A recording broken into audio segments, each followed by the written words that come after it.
কি ভাই? কোরআন, কোরআন মাজিদ, কোরআনে কারীম, আল্লাহ রাব্বুল আলামিনের কিতাব আমাদের নবীর উপর আল্লাহ রাব্বুল আলামিন নাযিল করে দিয়েছেন। আমরা জানি মহান আল্লাহ রাব্বুল আলামিন ওই কোরআনে কারীমের ভিতরে 114টি সূরা নাযিল করেছেন। জোরে বলেন কয়টা? কটা? 114টি সূরা নাযিল করেছেন। 114টি সূরার ভিতরে একটা সূরার নাম সূরাতুজ যারিয়াত। এই সূরাটা সূরা নাম্বার 51 নাম্বার সূরা, 51 নাম্বার সূরা, 51 নাম্বার সূরা। কালকে যদি বের করে থাকুন তো বের করতে পারবেন। ভাই গো, 51 নাম্বার সূরার 55 নাম্বার আয়াতে আল্লাহ রাব্বুল আলামিন পবিত্র কোরআনে একটা কথা বলে দিলেন ডাইরেক্ট নবীকে। প্রশ্ন যদি করেন কোন কথা বললেন আল্লাহ? আল্লাহ নবীকে কি বলেছেন আয়াতে? আল্লাহ রাব্বুল আলামিন বলে দিলেন, নবী গো ওয়াযাক্কির, পৃথিবীর জমিনের ভিতরে আপনি নসিহত করেন গো তোদের নবী আমার। ওয়াযাক্কির মানে নসিহত করেন, আপনি লেকচার দেন, আপনি বয়ান করেন, দিনের কথাগুলি মানুষের কাছে খুলে খুলে খুলে খুলে বলে দেন। জান্নাতের কথাগুলি বলে দেন নবী, জাহান্নামের কথাগুলি বলে দেন, শরীয়তের হক কথাগুলি বলে দেন, হালালের কথাগুলি বলে দেন, কোনটা কোনটা হারাম আপনি পৃথিবীর জমিনের ভিতরে বলে দেন গো নবী। নবী গো কঠিন কিয়ামতের দিনের অবস্থাগুলি আপনি বর্ণনা করেন। মানুষ যদি পৃথিবীর থেকে মরে যাও গো, কবরের ভিতরে কি অবস্থা হবে না তোমাদের, সেই কথাগুলি তুমি পৃথিবীর জমিনের ভিতরে আপনি বলে দেন গো নবী। নবী গো এগুলি কথা যদি আপনি বয়ান করেন, এগুলি যদি নসিহত করেন, এগুলি যদি আলোচনা করেন, ফাইন্না যিকরা, আপনার নসিহতে, আপনার বয়ানে, আপনার আলোচনায় তানফুল মুমিনিন, যারা পৃথিবীর জমিনের ভিতরে মুমিন যারা থাকবে, ঈমানদার যারা থাকবে, আমল করেনওয়ালা যারা থাকবে, বিশ্বাসকারী যারা থাকবে, আমি আল্লাহ রাব্বুল আলামিন বলে দিলাম আপনার নসিহতে কামিয়াবি হই তারা জান্নাতি হবে। নারে তাকবীর! মুমিন মানুষ যারা ঈমানদার মানুষ নবীর নসিহত শুনে তারা জান্নাতি হবে। একবার জোরে সুবহানাল্লাহ বলেন, আরেকটু জোরে সুবহানাল্লাহ বলেন। এই খুশখবরের মধ্যেই একটা আমল দেখছি প্রথম দিকে, খুব খেয়াল করে যাবেন কেন মানুষ জান্নাতি হবে। একটা সহিহ হাদিস আল্লাহ রাব্বুল আলামিনের নবী বললেন, আমার সাহাবা কেরাম জেনে নাও গো, মান সালাল্লাহুল জান্নাতা ফি ইয়াউমিন সালাসা মাররা। পৃথিবীর জমিনে, এই পৃথিবীর জমিনের ভিতরে আল্লাহর কোন বান্দা আল্লাহ রাব্বুল আলামিনের কাছে সারা দিনে যদি 3 বার জান্নাত চায়, জোরে বলেন কয়বার? 3 বার। জোরে বলেন কয়বার? 3 বার। সালাসা মাররা ফি ইয়াউম, 2-3 বার জান্নাত চায় কোন আল্লাহর বান্দা যদি রাব্বুল আলামিনের কাছে 3 বার যদি জান্নাতটা চায়, ইয়াকুলুল জান্নাত, তখন জান্নাত আল্লাহ রাব্বুল আলামিনের কাছে বলেন, মাবুদ গো ইনি তোমার বান্দা, আমি জান্নাত আমাকে তোমার কাছে 3 বার জমিনের ভিতরে চাইল গো আল্লাহ, আমি তোমার কাছে দোয়া করি আল্লাহুম্মা আদখিলহুল জান্নাহ। মাবুদ গো এই লোকটাকে তুমি জান্নাতে প্রবেশ করিয়ে দাও। আমরা যদি 3 বার জান্নাত চাই, জান্নাত একবার আল্লাহর কাছে আমাদের জন্য সুপারিশ করবে। আমরা যদি 6 বার জান্নাত চাই, জান্নাতের জবান ফুটে যাবে, জান্নাত 2 বার মহান মাবুদের কাছে আমার নাম ধরে জান্নাত আমার জন্য চাবে।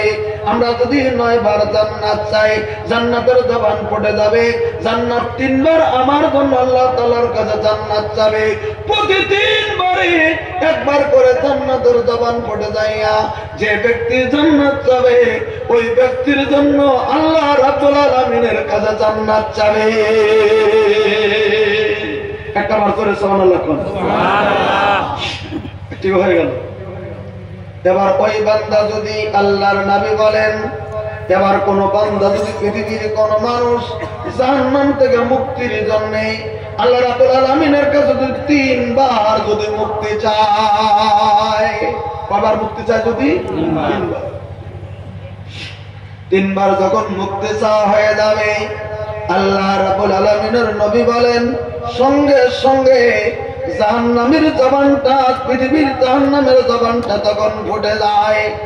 জাহান্নামের জবান ফুটে গেলে ওই জাহান্নাম আল্লাহ রাব্বুল আলামিনের কাছে একবার বলবেন, আল্লাহ গো, আমার কাছ থেকে লোকটা মুক্তি 3 বার চাইছে, আমি জাহান্নাম আমার জবান ফুটে গেছে, আমি তোমার কাছে এই লোকটার জন্য মুক্তির কামনা তোমার কাছে করি।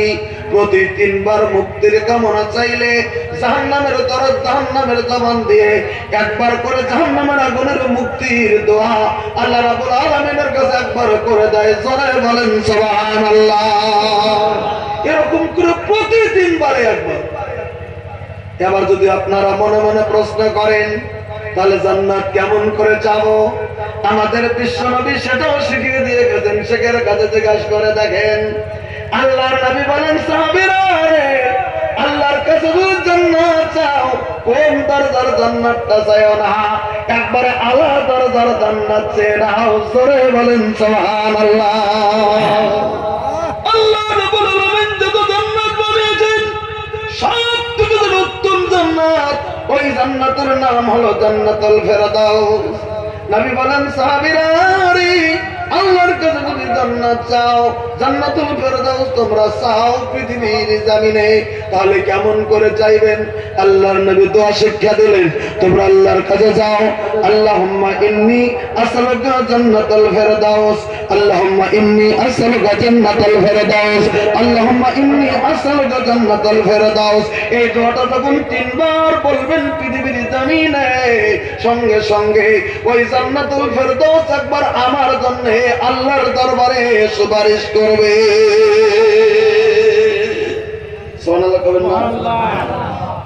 আচ্ছা, এই দোয়াটা 3 বার পড়া আমাদের জন্য কি খুব জটিল? যারা বলেন খুব জটিল না। দ্বিতীয় নাম্বার, এবার মুক্তি যাবেন কেমন করে জাহান্নাম থেকে?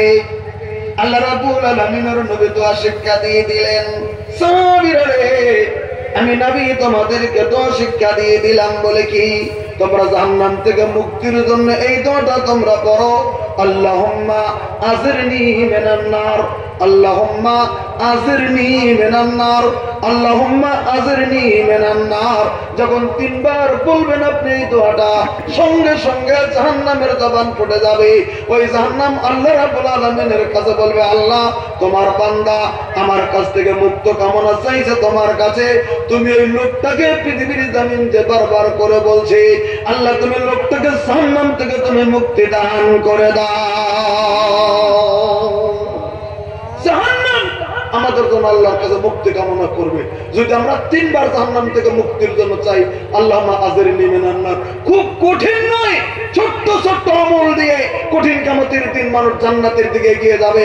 নারায়ে তাকবীর। এবার আসেন, ওই জন্য আমি বলছিলাম, যেমন এই যে একটা আমল পেয়ে গেলেন, এরকম আমল যদি মানুষ করে যায় তাহলে মানুষ জান্নাতে যাওয়া খুব সহজ। এই প্রথম দিকেই আরেকটা কথা বলে যাচ্ছে, শেষের দিকে হয়তো সময় হবে না, অন্যের দিকে আমি যাবো, ওজন্য কথাটা বলে দিচ্ছি। আজকের বৈঠকে যারা বসছি, হাদিসটা মুসলিম শরীফের, খুব গুরুত্ব দিয়ে শুনবেন। আল্লাহ রাব্বুল আলামিনের নবী এশারের নামাজ পড়ার পরে, আল্লাহ রাব্বুল আলামিনের নবী দিগো এশার নামাজ পড়ার পরে সাহাবা কেরামকে ডাক দিয়ে বললেন, সাহাবীরা রে, তোমরা তো বাড়িতে চলে যাবে, তোমরা কি এমন কেউ আছো? কি হুজুর, এমন কেউ কি আছো পৃথিবীর জমিনে? হুজুর কি বিছানায় যে শুয়ে যাবে পৃথিবীর জমিনে, বিছানায় শুয়ে যাওয়ার আগে আল্লাহ রাব্বুল আলামিনের কালামুল্লাহ শরীফের কোরআনে কারিমের 3 ভাগের 1 ভাগ পৃথিবীর জমিনের ভিতরে তেলাওয়াত করে ঘুমিয়ে যাবে। সাহাবা کرام হয়রান হয়ে গেল, হুজুর গো, এটা আমাদের জন্য কেমন করে সম্ভব? সামান্য সময় বিছানায় ঘুমিয়ে যাই, সামান্য সময়ের ভিতরে কোরআনে কারীমটা 3 ভাগের 1 ভাগ 10 পারা কোরআন কেমন করে তেলাওয়াত করে শুয়ে যাব নবী। সব সাহাবা کرام একই রিপোর্ট দিলেন, এটা আমাদের জন্য সম্ভব নয় গো নবীজি। সম্ভব কি হবে? আল্লাহ রাব্বুল আলামিনের নবী তখন বললেন, হাদিস বুখারী শরীফে আল্লাহ রাব্বুল আলামিন নবী সাল্লাল্লাহু আলাইহি ওয়াসাল্লাম বললেন, সাহাবীরা রে তোমরা কি জানো না কোরআনে কারীমের ভিতরে আল্লাহ রাব্বুল আলামিন যেগুলো সূরা নাযিল করেছেন তার ভিতরে একটা সূরা আছে, দুটি আয়াত নবী ডাইরেক্ট করে দিলেন, কুল হুয়াল্লাহু আহাদ আল্লাহুস সামাদ। এই যে সূরাটা রয়ে গেছে তোমরা যেটা পড়েছো, কুল হুয়ার সূরাটা সূরাতুল ইখলাস। সূরাতুল ইখলাস যদি পৃথিবীর জমিনে কেউ যদি তেলাওয়াত একবার করে, কোরআন শরীফের 3 ভাগের 1 ভাগ তেলাওয়াত করার নাকি আল্লাহ রাব্বুল আলামিন তার আমলনামার ভিতরে দান করে দাও। আল্লাহ রাব্বুল আলামিনের নবী বললেন, সাহাবীরা গো, কেউ যদি পৃথিবীর জমিনে বিসমিল্লাহ সহ কুল হুর সূরা 3 বার কেউ যদি তেলাওয়াত করে এক কোরআন শরীফ পূর্ণ কোরআন শরীফ খতমের নেকি আল্লাহ রাব্বুল আলামিন তার আমলনামার ভিতরে দান করে দেবে। এবার বলেন ভাই গো, বিছানায় যাওয়ার আগে আমরা বিসমিল্লাহ সহ 3 বার কুল হুর সূরাটা পড়তে পারবো কি পারবো না? আমার ভাইরা, আজকের বৈঠকে একটা আমল দিচ্ছি আপনাদের এই জায়গার ভিতরে।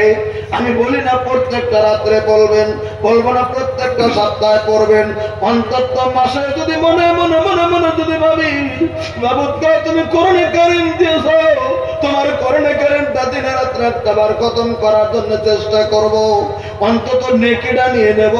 অন্তত তামাম কোরআন যদি এমনি না পড়েন, পড়ার চেষ্টা তো করবেন আলাদা নেকি, তবে অন্তত ফজিলত পূর্ণভাবে কোরআনে কারীমের এই ছোট্ট সূরাটা কুল হুর সূরা বিসমিল্লাহ সহ 3 বার তেলাওয়াত করে বিছানায় ঘুমিয়ে যাবেন। মাস অন্তত একবার যদি পড়েন, সপ্তাহে যদি একবার পড়েন, আল্লাহ তাআলা আমলনামার ভিতরে কোরআন শরীফের নেকি আল্লাহ তাআলা আমলনামার ভিতরে দান করে দেবে। আজকের বৈঠকে যারা বসেছেন মাসে একবার এই আমলটা করবেন। দেখি একটা লোক হাত তুলতে পারেন নাকি? লিল্লাহি তাকবীর। আমার ভাইরা, বুখারী শরীফের একটা হাদিসের আমল হবে যদি আমরা পারি। চেষ্টা করবেন মাসে একবার করার, ইনশাআল্লাহ। যাক, আপনারা যদি করেন আমরা অনেকে পাবো, যারা জালসা দিয়েছেন তারাও অনেকে পাবে, যারা মেহনত করে আপনাদেরকে ডেকেছেন তারাও অনেকে পাবে, হুজুর এখানে বসে আছে সভাপতির আসুন, ইনি অনেকে পাবেন, আমরা সবাই পেয়ে যাব। কারণ আমরা অংশীদার, আমরা নসিহত শুনেছি, আমরা আমল করেছি, আমরা সৎ রাস্তায় গেছি। এবার আসুন, জালসা শুনবেন কেমন করে? জালসা আজকে যেমন আপনারা বসেছেন, জালসা কি করে শুনতে হয় এই কথাটাকে, চিত্রটা খুব ভালো করে বুঝে নেন, তারপরে জালসা শুনতে যাবেন জীবনে। আমার ভাইরা, মনে মনে মনে মনে যদি ভাবেন এর ফয়সালা পৃথিবীর জমিনে আছে কি না, আমি যতটুকু আলোচনা নিয়ে যাবো ইনশাল্লাহ, যদি 4 ঘন্টা আলোচনা করি, টোটাল দলিল ভিত্তিক আলোচনা করে যাব, যাতে টোটাল কথা বিশ্ব নবী সাল্লাল্লাহু আলাইহি ওয়াসাল্লামের তরফ থেকে হয়, বিশ্ব নবী সাল্লাল্লাহু আলাইহি ওয়াসাল্লামের হাদিস হয়। আমরা যেন শুনতে পারি কঠিন কিয়ামতের দিন যেন কিছু নাজাতের জড়ি হয়, কোন বানোয়াটি অজগবি কাহিনী, এরকম কাহিনী বলে সময় নষ্ট করতে চাই না। কারণ এখন ইউটিউবের জামানা, এখন ইয়ের জামানা। আগে যদিও ফাংফুং বলা গেছে, এখন বলা যায় না, এখন রিসার্চ হচ্ছে, কোন হাদিস খুললাম পৃথিবীতে আউট করা আছে। কাজে গতিকে ফাতরামি কথা বলে বা ফালতু কথা বলে সময় নষ্ট করার সময় এখনকার যুগে একবার না পেয়ে গেছে। আমি আপনাদের কাছে বলে দিতে চলছি, হাদিসটি পাবেন, জালসাকে করে শুনতে হয়, হাদিসটি পাবেন আস-সাহিহুল বুখারী প্রথম খণ্ড কিতাবুল ইলম 1, 2, 3, 4, 5, 6, 7 7টা হাদিস ছেড়ে দেবেন, 8 নাম্বার হাদিস। আর বুখারীর কিতাবুল ওহী থেকে যদি শুরু করেন তাহলে হাদিস নাম্বার 16 একবারে ক্লিয়ার করে যাবেন, ইন্টারনেটে পেয়ে যাবেন। আপনারা বাংলা বুখারী হলেও আপনারা পেয়ে যেতে পারবেন, অসুবিধা নেই। আমার ভাইরা, আমি এবারও সহ বলে যাচ্ছি কেমন করে জালসা শোনার নীতি নিয়ম রয়েছে শরীয়তের ময়দান। রাবি হযরতে আবি ওয়াকিদিন আল-লাইসি, হাদিসটা রাবি আবি ওয়াকিদিন আল-লাইসি, উনি হলেন ওই সাহাবী, তার সাহাবীর নাম উনি বর্ণনা করে বললেন, বলে কি, আন আবি ওয়াকিদিন আল-লাইসি রাদিয়াল্লাহু আনহু আন রাসূল সাল্লাল্লাহু আলাইহি ওয়াসাল্লাম বাইনামা হুয়া জালিসুন ফিল মসজিদে। উনি নবী থেকে বর্ণনা করে বললেন, আমাদের যিনি বিশ্বের নবী, আমাদের যিনি রাসূল, আমাদের যিনি হাবিব, আমাদের যিনি আখিরি নবী মুহাম্মদ রাসূল সাল্লাম, একদিন তিনি মসজিদে নববীতে বসে আছেন। জোরে বলেন, কোথায় বসে আছেন? মসজিদে নববীতে। ক্লিয়ার করে যান কথাগুলো। মসজিদে নববীতে বসে আছেন নবী, মেম্বারের পাশে। কোথায়? মেম্বারের পাশে। মেম্বার চিনেন? মেম্বার চিনেন? মেম্বারের পাশে নবী বসে আছেন। মনে মনে যদি প্রশ্ন করেন নবী কি একা বসে আছেন? না না, অন্নাস মাহু। নবী একা বসে নাই গো, আল্লাহ রাব্বুল আলামিনের নবীর সম্মুখে অনেকগুলি সাহাবী বসে রয়েছে। আজকে যেমন কারি সাহেব কত সুন্দর করে তেলাওয়াত করেছিলেন, আমরা সুন্দর করে কোরআন তেলাওয়াত শুনলাম, আমরা নড়াচড়া করি নাই। কোন কোন এমন কারি আছে গো, সেদিন একটা কারির কেড়ে শুনেছে কিষানগঞ্জের মাটিতে, উনি 3 থেকে 4 মিনিট তেলাওয়াত করেছিলেন, আমার চোখের পানি ঝরঝর করে পড়তে শুরু হয়ে গেছে। উনি আমেরিকায় ইমামতি করে, আমেরিকাতে তিনি এসেছিলেন কিষানগঞ্জের মাটিতে। উনি যখন তেলাওয়াত করলেন, আমার মনে কইছিল সারাদিন যদি তেলাওয়াত করে সারাদিন শুনেই যাব। পৃথিবীর জমিনে কিছু কিছু কিছু কিছু মানুষকে আল্লাহ রাব্বুল আলামিন কণ্ঠস্বর দান করে দেন, কিছুগুলি মানুষকে আল্লাহ বলার শক্তি দান করে দেন। যেমন পৃথিবীর জমিনের ভিতরে একজন নবী ছিলেন, তার নাম ছিল হযরত দাউদ আলাইহিস সালাম। নাম বললাম, কার নাম? হযরত দাউদ আলাইহিস সালাম। তিনি যখন পৃথিবীর জমিনে জবর শরীফ যখন তিনি তেলাওয়াত করতেন, ওনার কাছে জিজ্ঞেস করে দেখুন হুজুর সাহেবের কাছে, আকাশের পাখিগুলি হযরত দাউদের কণ্ঠস্বর শুনে উপর থেকে এসে ওই মসজিদের ছাদের উপরে জমা হয়ে গেছে। হযরত দাউদ আলাইহিস সালাম যখন জবর শরীফ তেলাওয়াত করতেন, দাউদের খুতবা শোনার জন্য সাগরের কিনারায় ছিল মসজিদ। সাগর থেকে, নদী থেকে মাছগুলি তানের দিকে উঠে এসে হযরত দাউদের তেলাওয়াত শুনেছে। সুবহানাল্লাহ। তাহলে আল্লাহ রাব্বুল আলামিন কত কণ্ঠস্বর দিয়েছিল, সাগরের মাছগুলি দাউদের কণ্ঠস্বরের মতো হয়ে যাইয়া তারা ব্যাকুল হয়ে দাউদের কণ্ঠস্বরের তারা নসিহত শুনেছে, তেলাওয়াত শুনেছে। আমাদের বিশ্বনবী সৈয়দুল মুরসালিন রাহমাতুল লিল আলামিন আখিরি নবী, কিন্তু কঠিন কিয়ামতের দিন ওই যে আমরা যেমন সভা শুরু করেছেন, সভাপতি সাহেব কোরআন তেলাওয়াত দেওয়া শুরু করেছেন, কঠিন কিয়ামতের দিন গো আল্লাহ যেদিন বিচার শুরু করে দেবেন, সর্বপ্রথম একটা তেলাওয়াত দিয়ে শুরু করে দেবেন, কিন্তু সেদিন কোরআন পড়া হবে না। সেদিন আল্লাহ তাআলা দাউদকে হুকুম করে দেবেন, দাউদ তুমি জবুরের আয়াত তুমি তেলাওয়াত করো। নারে তাকবীর। হযরত দাউদ আলাইহিস সালাম জবুর শরীফ তেলাওয়াত করবেন, তারপরে বিচারের ময়দান শুরু হয়ে যাবে। আমার ভাইরা, আমাদের বিশ্বনবীর কণ্ঠস্বর কত ভালো ছিল পৃথিবীর জমিনে। সহিহ হাদিসের ভিতরে আছে গাও, আল্লাহ তাআলা বলেন নবী গাও, আমি অত সুন্দর করে কিছুই শুনি না, কিন্তু তুমি যখন তেলাওয়াত করো কোন বেটা হাদিসে কুদসি আল্লাহর ডাইরেক্ট কথা। আল্লাহ বলেন নবী গাও, তুমি যখন আমার কোরআন তেলাওয়াত যখন তুমি করো, আমি আল্লাহ রাব্বুল আলামিন তোমার কোরআন তেলাওয়াত আমার অন্তর আমার দিল দিয়ে লাগিয়ে আমি আল্লাহ রাব্বুল আলামিন শুনতে শুরু করে দেই। আমার ভাইরা, আমার নবী তেলাওয়াত করতেন জমিনের ভিতরে, আমাদের নবী তেলাওয়াত করতেন কোরআনে কারীম।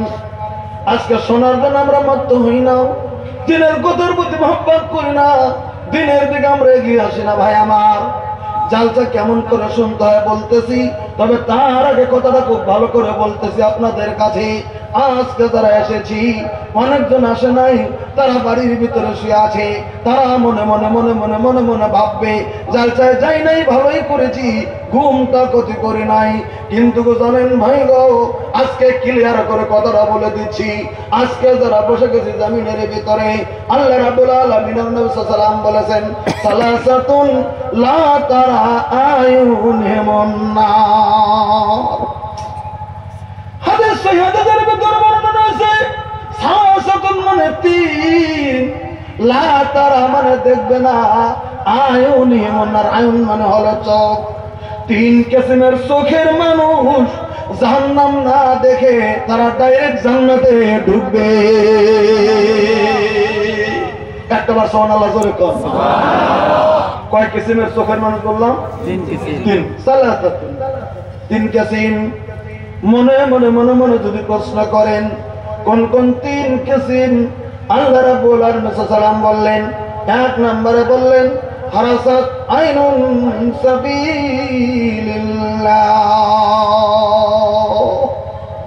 ওই চক্ষু গো, যে চক্ষুটা দিনের রাতে সারাটি রাত পৃথিবীর জমিনের ভিতরে পহরা দিয়েছে।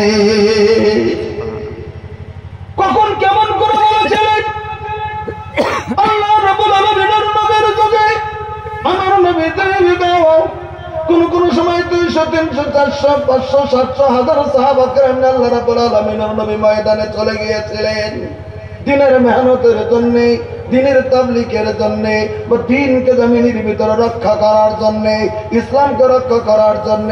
আল্লাহ রাব্বুল আলামিন প্রতিপক্ষের সঙ্গে আল্লাহর নবী দেখা করার জন্য আল্লাহ রাব্বুল আলামিনের নবী চলে যেতেন। কোন কোন সময় দিন রাত্রে 2 দিনের রাস্তা, 3 দিনের রাস্তা চলে যেতেন। হয়তো মদিনা থেকে নবী বেরিয়ে গেলেন, হয়তো 1000 সাহাবী তার সঙ্গে রয়ে গেছে, তিনি বেরিয়ে গেলেন ময়দানের রাস্তায়। যেতে যেতে যেতে যেতে যেতে যেতে হঠাৎ করে সন্ধ্যা হয়ে গেল, আন্ধার হয়ে গেল, খুবই অন্ধকার হয়ে গেল।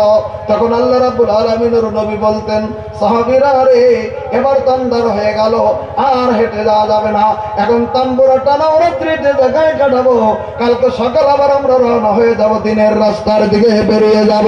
তাম্বুরা টানিয়ে দেওয়া হলো, 1000 সাহাবী সবাই তাম্বুরার ভিতরে জমা হয়ে গেল।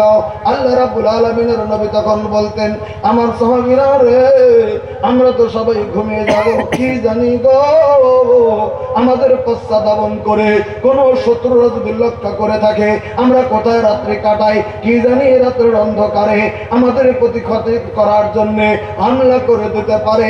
সবাই ঘুমানো যাবে না, 2-4 জন পৃথিবীর জমিনের ভিতরে জাগো থাকতে হবে। কে আসো গো, আজকে রাত্রে ঘুম হবে না, আমাদের সবাইকে পহরা দেবে। একজন হয়তো হাত তুলে দিতেন, হুজুর আমি আজকে ঘুমাবো না। আরেকজন হাত তুলে দিতেন, আমি ঘুমাবো না। আরেকজন হাত তুলে দিতেন, আমি ঘুমাবো না। এমন করে যখন 10-12 জন হয়ে যেত, আল্লাহর নবী বলতেন, ঠিক আছে তোমরা 10 জন আজকে রাত্রে 1000 লোককে পহরা দেবে, তোমরা চতুর্দিকে পহরা দিতে থাকবে, আমরা টুরিস্টের জন্য ঘুমিয়ে যাব, আমাদের কোনো যত অসুবিধা না হয়। আল্লাহ রাব্বুল আলামিনের নবী বলেন, ওই 10 জন হাত তুলেছিল পৃথিবীর জমিনে, আমরা রাত্রে ঘুমিয়ে যাব না গো, আমরা দিনের সৈনিকদেরকে পহরা দিয়ে দেব। নবী বলে দিলেন, বলে কি গো, এমন করে ধর্মের গুণকে হারাম করে সারা রাত ধরে এমন করে দিনের জন্য যারা পহরা দেয়, ঘুম পারে নাই, ওই মানুষগুলির, ওই চোখের মানুষগুলি, তারা জাহান্নাম না দেখে তারা ডাইরেক্ট জান্নাতের ভিতরে ঢুকে যাবে। এখন সেই পরিস্থিতি নাই, আমরা কোথাও দিনের জন্য এরকম সফর করি না, আর এরকম পরিস্থিতি নাই আমাদের শত্রু আক্রমণ করবে, এটা রেখে দেন। দেখেন 2য় নাম্বার আমাদের সঙ্গে আসে